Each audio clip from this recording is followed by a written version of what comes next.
हमारे प्रदेश में बिहार में इंडी गठबंधन और इंडिया और एनडीए की जो बातचीत हो रही है उसके आखिरी दौर में हम आ चुके हैं। 7वें चरण का चुनाव आने वाला है, कल आखिरी दिन है प्रचार का। और आपके समक्ष जो बातें रख रहा हूँ इसी के तहत बिहार भर में और देश भर में हम अपनी एक बात पहुँचाना चाहते हैं। और जैसा कि बड़े भाई अजय आलोक जी ने कहा कि बिहार के जो शहजादे हैं, जो राजकुमार हैं, जो ट्विटर बॉय हैं, उनकी अगर बात की जाए तो प्रदेश में अगर वो बात करेंगे, आप देखेंगे तो सालों भर ये बात करेंगे कि आरजेडी जो पार्टी है वो ए टू जेड की पार्टी है।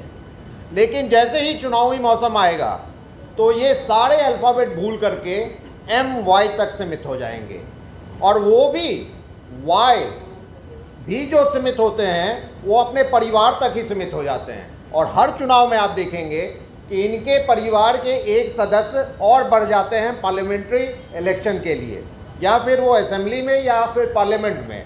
एक ऐसा परिवार जो शायद इस देश के किसी प्रदेश में नहीं मिलेगा, जिस परिवार से अभी तक 8-8 लोग पार्लियामेंट्री जिंदगी में आ चुके हैं, चाहे वो लालू यादव हो, राबड़ी यादव हो, सुभाष यादव हो, साधु यादव हो, तेजस्वी यादव हो, तेज प्रताप यादव हो, रोहिणी यादव हो, मीशा यादव हो।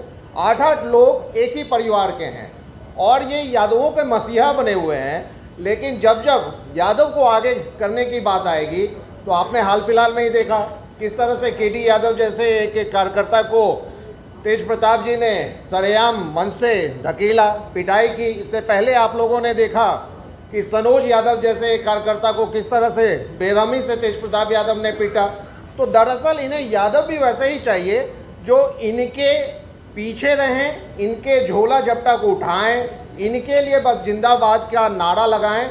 और इसका एक बड़ा उदाहरण इस पूरे चुनाव में एक जगह दिखा कि कोई भी ऐसा यादव जो लीडरशिप क्वालिटी अगर इनको लगता है कि वो बढ़ सकता है तो उसे वो कैसे रोकते हैं, उसका जीता जाता उदाहरण हमने पूर्णिया में देखा।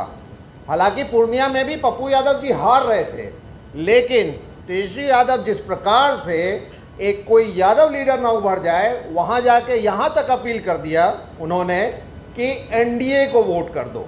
तो ये है इनकी सोच कि किसी भी तरह से किसी यादवों को आगे नहीं बढ़ने देना है।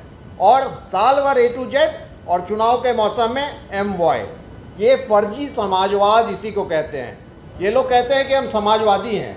समाजवाद में कहीं भी जाति धर्म का कोई जगह नहीं होता है। लेकिन लालू परिवार के अपनी कथनी है, कहते कुछ हैं, करते कुछ हैं। नौकरी की बात करते हैं, बड़े बड़े रोजगार की बात करते हैं, और जब मौका मिला तो हम सब ने देखा क्या किया इन लोगों ने। आखिर घोटाले के जनक किसे कहा जाता है? तो बस और बस लालू परिवार को। नौकरी की बात करते हैं, ये नए शहजादे जो हैं बिहार के, वो हर जगह जाके नौकरी की बात करते हैं। इनका रोल ऑफ मॉडल क्या है नौकरी का? नौकरी के बदले ज़मीन लेना, नौकरी के बदले मॉल लेना, नौकरी के बदले फ्लैट लेना।